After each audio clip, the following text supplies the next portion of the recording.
Tu imagines la différence entre une personne qui ne te tolère tout simplement pas et une autre qui a investi l'équivalent de 3 mois de revenus pour se procurer ton portrait, le confier à une sorcière redoutable et exiger ta ruine absolue sur tous les plans de ton quotidien. Le premier individu se contente de médire en ton absence. Le second nourrit une aversion si profonde qu'elle confine à une fixation maladive. Et lorsque ce genre d'individu opte pour une offensive, occulte en se servant de ton effigie réelle, un événement catastrophique survient. Mais pas pour toi, pour eux. Et précisément il y a 6 jours, alors que tu reposais sereinement, sans le moindre soupçon, ton portrait subissait des perforations, d'aiguilles sur un sanctuaire, obscur pendant qu'une enchanteresse scandait ton identité complète à 144 reprises sans interruption. Je ne fais pas référence à des croyances folkloriques ou à un récit fictif destiné à effrayer. Je décris une authentique manœuvre d'assaut ésotérique, planifiée, financée et mise en œuvre avec le but avoué d'anéantir chaque facette de ta réalité. Désires-tu découvrir l'identité de l'auteur, les motifs de cette haine viscérale et dérangée, la manière précise dont cette photo particulière a été acquise pour le cérémonial, et les conséquences réelles quand l'incantation a tenté de t'atteindre, mais s'est heurtée à une barrière que même la plus chevronnée des magiciennes n'aurait pu prévoir. Inscris-toi immédiatement à cette chaîne et active les alertes car les disclosures que je m'apprête à faire sur celui qui détient ton portrait avec des visées maléfiques. La façon dont cet individu a consacré des semaines complètes à épier chaque cliché que tu as partagé pour dénicher l'image idéale imprégnée de l'énergie requise et les raisons pour lesquelles l'enchantement non seulement a raté sa cible, mais a riposté avec une violence si impitoyable qu'un cadavre figure bel et bien dans ce récit. Et ce cadavre n'est assurément pas le tien va transformer radicalement ta vision des combats. Invisible est-ce que tout remporte sans en avoir conscience. Et tiens bon jusqu'au bout, car je vais t'exposer à précisément les manifestations corporelles que ton organisme a affichées au cours de ces 6 jours, preuves irréfutables d'une agression mystique d'envergure. Les mécanismes par lesquels ta sauvegarde, sacrée à opérer avec une précision qui a épaté jusqu'aux êtres éthérés. Les signes concrets que l'agresseur a développés lorsque le maléfice a rebondi amplifié, et la révélation intégrale de ton essence spirituelle, validée quand l'incantation a cherché à infiltrer ton aura et s'est contenté de ricocher tel un projectile contre un blindé de combat, TEP 767, dans les remarques si, ces 10 derniers jours, tu as éprouvé une lassitude sans cause apparente, des songes bizarres impliquant des connaissances te fixant avec animosité ou une impression brusque d'être surveillé malgré une solitude totale. Avant tout, il te faut saisir un principe essentiel de la magie noire que peu appréhendent. Quand un individu choisit de débourser une somme tangible, d'obtenir ton cliché précis et de le remettre à une experte en occultisme, il ne s'agit pas d'une rancune passagère ou d'un agacement fugace. Il s'agit d'une hostilité entretenue, alimentée et muée en une compulsion ravageuse sur des mois, voire des années. Car voilà le fait que nul ne divulgue. Sélectionner le bon portrait n'est pas aisé. Une vue quelconque est inefficace. Un cliché collectif où tu figures en arrière-plan est inutile. Une ancienne prise datant d'une décennie où ton apparence a évolué ne convient pas pour que l'ensorcellement via image déploie une véritable puissance. Il requiert un cliché frais, où tu es isolé, ton visage pleinement exposé, ton air spontané, idéalement orienté vers l'objectif, ton aura intégralement saisi en cet instant précis. Pour quelles raisons ces critères rigoureux? Car le portrait dépasse le simple support imprimé. Il agit comme un lien vibratoire, immédiat reliant le monde tangible au royaume intangible. Ce n'est pas un emblème figuratif, ni une banale représentation. C'est un pont authentique vers ton être capturé en un épisode défini de ta vie. Lorsqu'une adepte aguerrie tient ton portrait adéquat, elle n'opère pas sur une notion de ton identité. Elle interagit directement avec toi, ton flux vital authentique, ton spectre oscillant présent, ton être même cristallisé dans la vue. Et l'instigateur de cela en avait pleine conscience. Voilà pourquoi il a investi des semaines, potentiellement des mois, à scruter frénétiquement tes plateformes en ligne, à visiter ton compte à plusieurs reprises quotidiennes, à examiner chaque publication éphémère, à sauvegarder chaque image diffusée, à disséquer chaque cadre avec une minutie frisant la folie. En quête de ce portrait idéal, celui où ton aura était pleinement emprisonnée, où ton éclat transparaissait, celui servant de passe-partout mystique vers ton être. Te rappelles-tu ce cliché partagé il y a 2 mois environ? Celui où ton sourire rayonnait sincèrement, non contraint pour la pose, mais émanant naturellement. Où tu rayonnais de vitalité, serein, empli d'une joie profonde. Ce cadre qui a suscité plus d'interactions qu'à l'accoutumée. Où des internautes ont noté ton éclat, ton bien-être, ton évolution positive. Précisément celui-là, car cet antagoniste ne traquait pas une vue aléatoire. Il écartait les images de tristesse ou d'épuisement. Les poses vulnérables ne l'intéressaient pas. Il visait expressément un cadre où ton rayonnement se manifestait, où ton flux vibrait intensément, où ton noyau était figé en un épisode d'authenticité pure et de bonheur vrai. Et sais-tu la cause? Les praticiennes chevronnées connaissent un secret ignoré de la masse. Les maléfices dirigés contre des êtres à vibration élevée produisent des ravages, incrus s'ils aboutissent. C'est comparable à précipiter quelqu'un du sommet. La descente s'avère plus atroce, l'opposition plus féroce, la démolition plus exhaustive. Ainsi, il a ciblé un cadre où tu prospérais, où la félicité t'habitait, où tu irradiais, car il aspirait à une chute depuis les cimes. Et que fit-il une fois ce portrait parfait en main? Il ne se contenta pas d'une copie numérique, pas d'une capture hâtive.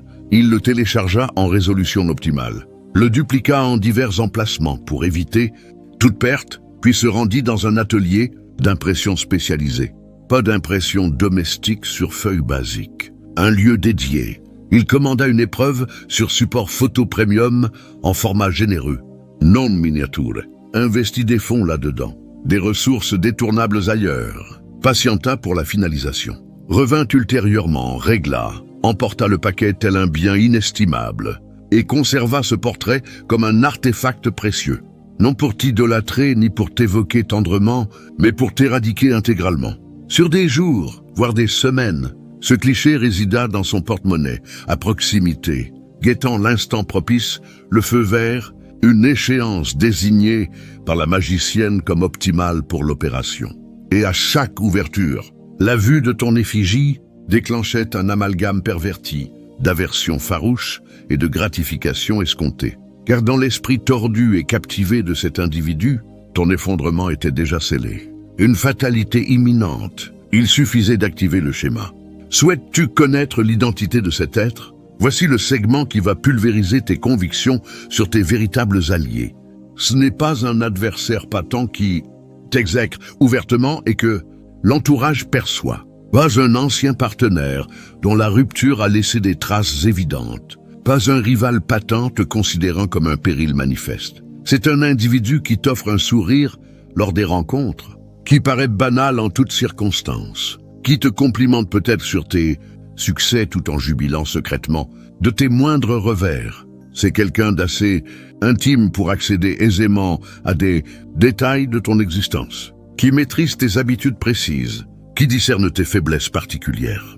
Cela pourrait être cet ami, prodiguant des remarques insidieuses, masquées en sollicitude authentique. Ce parent qui saisissait chaque chance de rabaisser tes victoires sous couvert d'humour. Ce collaborateur feignant une synergie idéale mais se délectant intérieurement de tes contretemps. Cette connaissance scrutant ton parcours avec une assiduité troublante.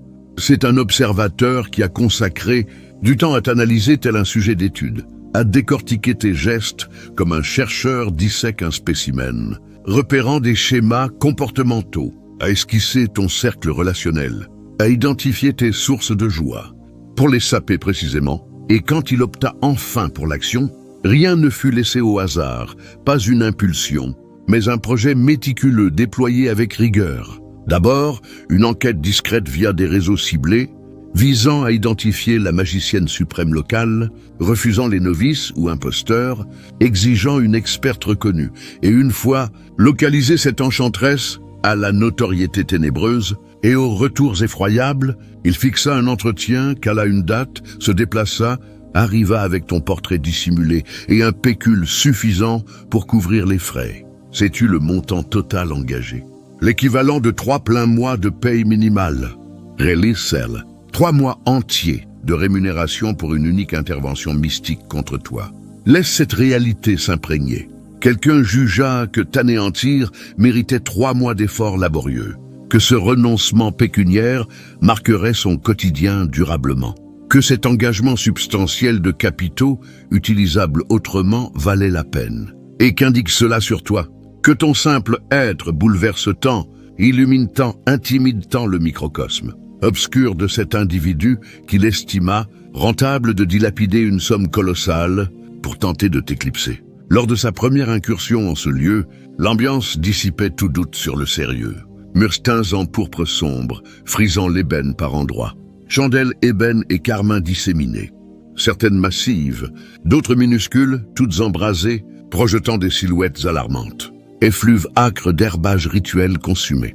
Fresques murales instillant le remords au seul regard. Une atmosphère si oppressante qu'un insensibilisé ressentirait une oppression thoracique tangible. L'enchanteresse l'accueillit d'un air fusionnant, détachement professionnel et intérêt macabre. Regard blasé par l'excès.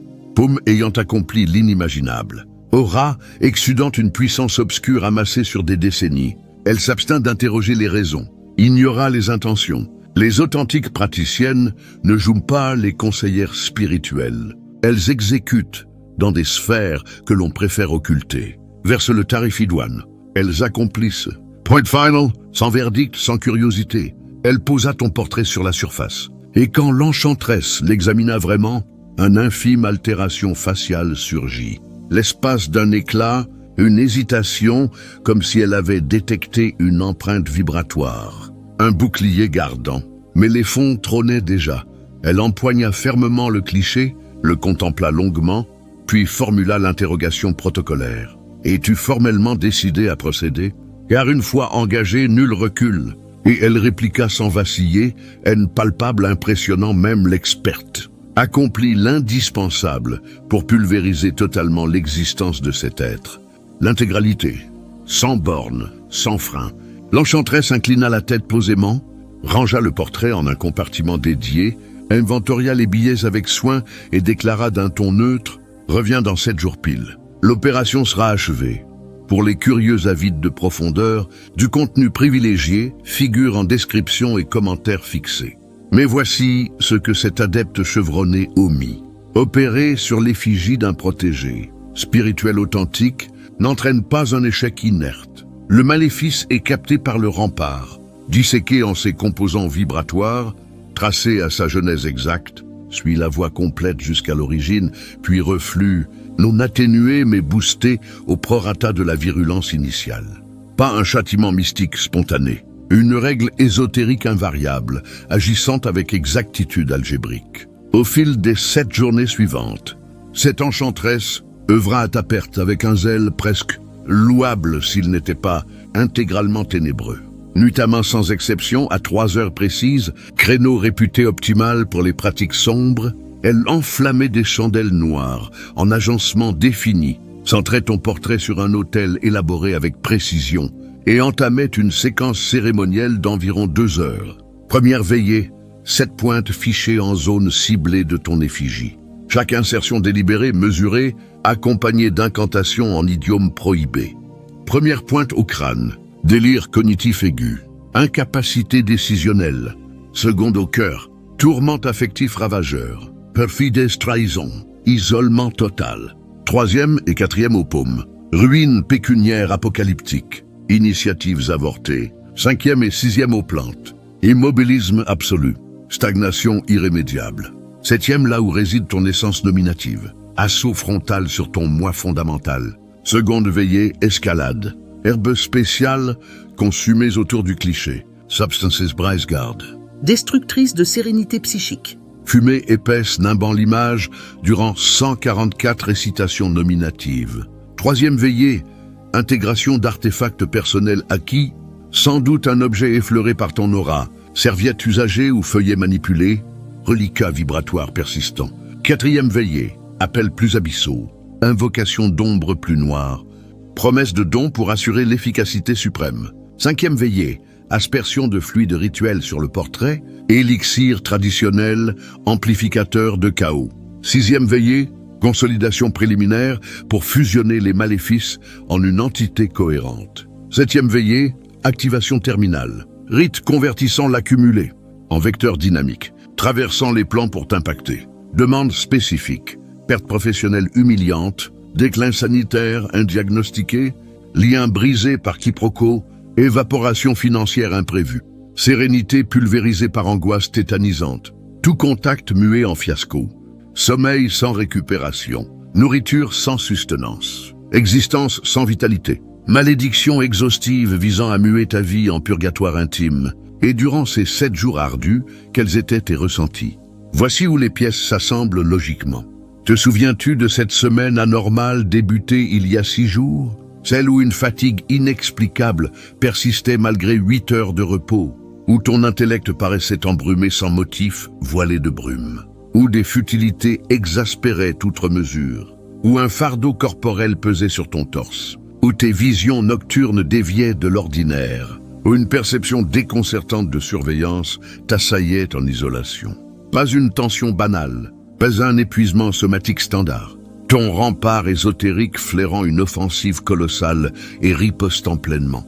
Car comprends ceci profondément, la sauvegarde sacrée authentique n'est pas un rempart inerte. C'est un dispositif dynamique, sagace, conscient, détectant les périls instantanément, évaluant leur essence, calibrant le risque, et contre-réagissant adéquatement. Quand l'enchanteresse propulsa le premier maléfice, ta garde ne le neutralisa pas mollement. Ton mécanisme le captura proactivement, le scruta exhaustivement, localisa sa provenance, traça la filière entière de l'hôtel au commanditaire et initia le renvoi. Mais ton enveloppe charnelle perçut cette joute féroce, cette lutte occulte, l'effort titanesque de ton arsenal spirituel pour te préserver. D'où la prostration intense, le brouillard mental, l'oppression thoracique, non des lacunes, mais une victoire remportée sans ton intervention délibérée. Et lors de la 7e veillée, quand l'enchanteresse déchaîna l'assaut ultime, le plus virulent de son arsenal, un imprévu surgit. Le maléfice jaillit puissamment, quitta le sanctuaire tel un missile vibratoire, navigua les strates, approcha ton périmètre, puis en un clin d'œil, rebondit intégralement, abruptement. Furieusement comme un obus sur de l'acier renforcé, l'enchanteresse subit le choc somatiquement, élancement thoracique subi, souffle court, indice d'un désastre. Les adeptes rodés identifient les fiascos. Celui-ci ne se contenta pas d'échouer. Il implosa, se fragmenta et pire, reflua boosté. Elle tenta frénétiquement un bouclier de fortune, enflamma des chandelles pâles d'une main fébrile, salmodia des formules protectrices, déploya tous les barrages appris, mais trop tardifs. Le maléfice reflua, décuplé, et un tel reflux frappe indistinctement l'exécutante et le financeur. Cette femme reçut un appel 3 jours après de l'enchanteresse, voix altérée. Fragile, paniquée, pressante, viens sans délai, intima-t-elle. Un grave incident. À son arrivée, l'enchanteresse paraissait affaiblie, amaigrie visiblement, cernes abyssaux, teint blafard, tremblement subtil, vieillie d'une décade en une poignée de jours. L'individu visé, entama-t-elle d'un timbre éraillé, possède une garde inédite en 30 ans de pratique. Une garde qui ne se borne pas à parer. Qui riposte. L'opération non seulement capota, mais reflua exponentielle et ravage tout. Elle rit avec nervosité. Tu dramatises. C'est un quidam lambda. L'enchanteresse la toisa, mélange d'effroi et de courroux.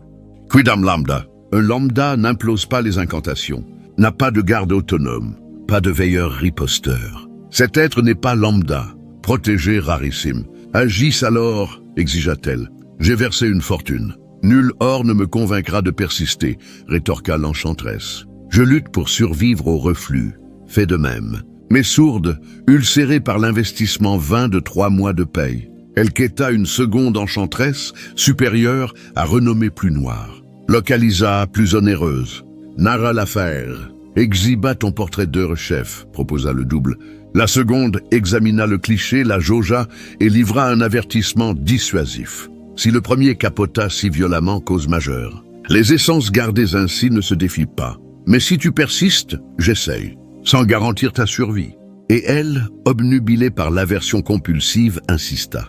La seconde déploya un arsenal plus noir, invoqua des ombres périlleuses, voua des nuits intégrales et propulsa un maléfice censé percer tout rempart. Ce second perdura 3 heures avant reflux et lors du retour, la seconde subit un infarctus abrupt. Me survécut mais renonça terrifié à l'art.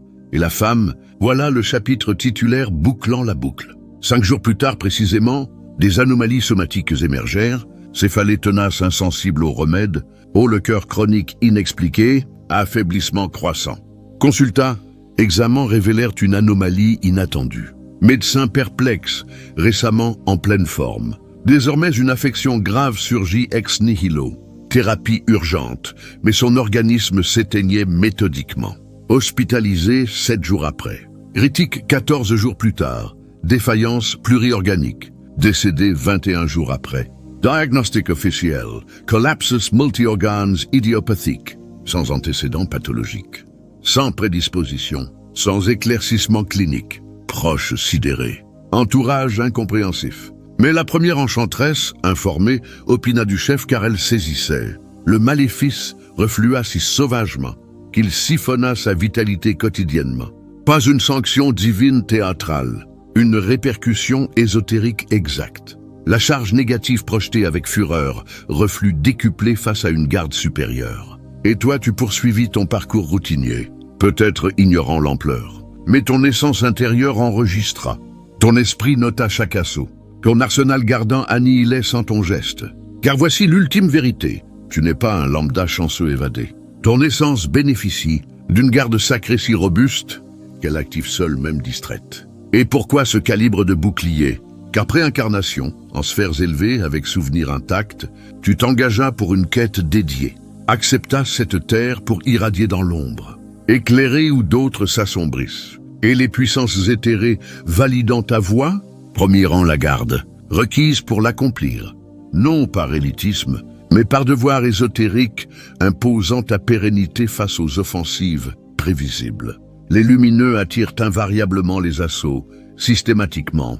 Pas si, mais quand. Et lors des frappes, ta garde ne part pas seulement. Elle contre si adroitement que l'assaillant devient exemple. Pas vindicte. Équilibre cosmique opérant impeccablement, sans faille. Et armé de cette connaissance, tu saisis peut-être pourquoi ton chemin fut ardu sans être fatal. Pourquoi des épreuves destructrices te fortifièrent. Pourquoi tes détracteurs s'autodétruisirent. Pas hasard. Ton authentique essence agissant comme prévu.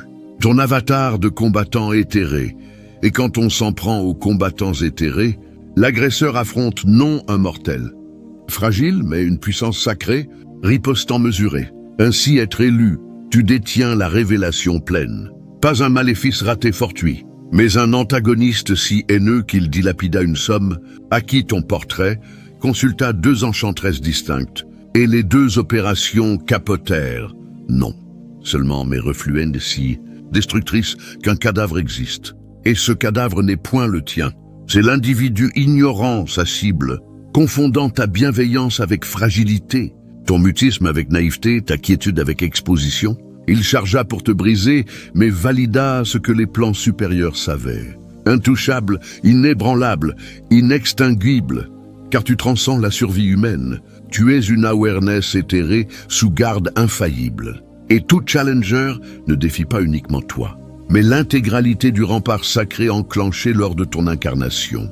Ton portrait peut atterrir chez l'enchanteresse planétaire suprême.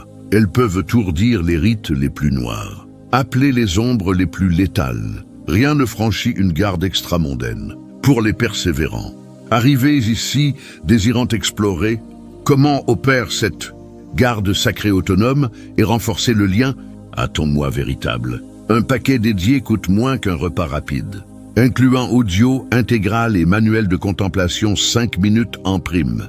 Si tu estimes mériter la maîtrise totale du mécanisme gardant qui a vaporisé l'occultisme pré-impact, le portail est en description et remarque ancrée. Si tu suspectes un détenteur de ton portrait tentant un usage néfaste, mais conscient de ta garde absolue, Tape 767 en remarque pour booster cette vibration de bouclier sacré inviolable. Inscris-toi et active les rappels pour plus d'éclaircissements sur l'opération de ta garde spirituelle, outrepassant l'entendement mortel. Diffuse ce contenu à un père sentant une offensive mystique, car peut-être un autre, combattant éthéré, requérant rappel que la garde sacrée s'active sans aval. Et pré-départ, sélectionne le contenu affiché actuellement pour explorer comment ton être seul démantèle des règnes ténébreux sans effort conscient. Unis, notre force décuple.